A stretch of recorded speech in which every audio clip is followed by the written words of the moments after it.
Shocking YNR twist. Alan betrayed, but it's Traci's jaw-dropping reaction that will leave you speechless.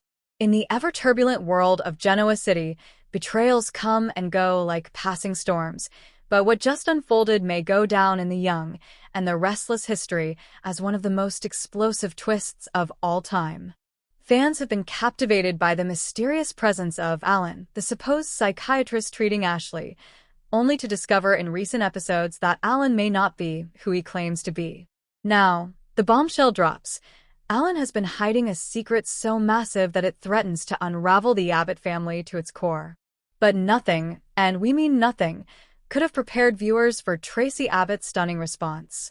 In a move that stuns even her most loyal fans, Traci steps out of her comfort zone and into the front lines of drama, vengeance, and heartbreak. Let's break it all down in this explosive deep dive into betrayal, revelation, and one woman's powerful transformation. Chapter 1. The Calm Before the Storm. For weeks, Traci Abbott remained the steady heartbeat of the Abbott household.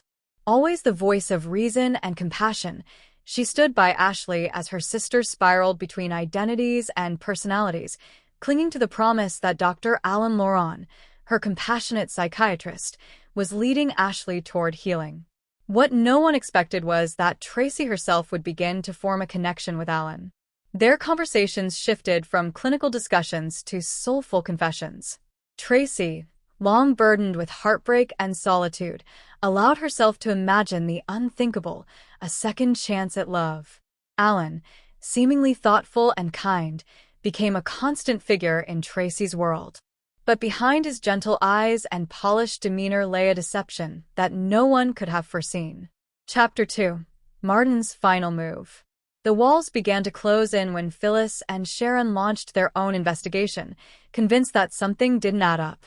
Phyllis, ever the sleuth when her instincts kick in, stumbled upon a hospital registry in Paris that listed Dr. Alan Laurent as having died 2 years ago. That led to a name buried in European criminal records: Martin Laroche, a disgraced psychiatrist expelled from practice after several suspicious patient deaths. It was soon confirmed that the man now living in Genoa City as Alan was in fact Martin, and he had manipulated Ashley into trusting him with her mental state. Why?